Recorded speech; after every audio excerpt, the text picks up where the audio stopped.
नाशिनि कामिनि वैदिकरूपिणि वेदमये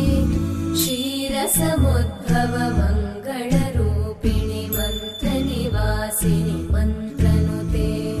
मङ्गलदायिनि अम्बुजवासिनि देवगणाश्रितपादयुते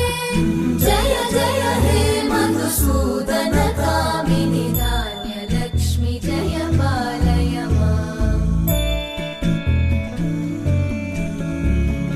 जय वरवर्णिनि वैष्णवि भार्गवि मन्त्रस्वरूपिणि मन्त्रमये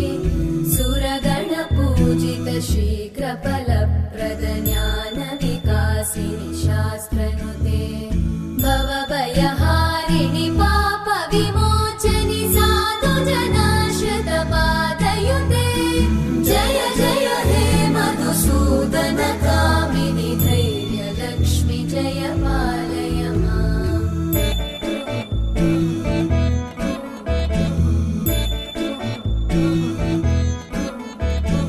जय जय दुर्गतिनाशिनि कामिनि सर्वफलप्रद शास्त्रमये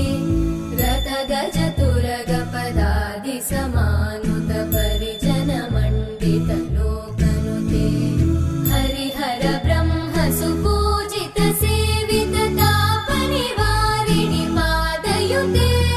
जय जय हे मधुसूदन कामिनि श्रीगजलक्ष्मी पालय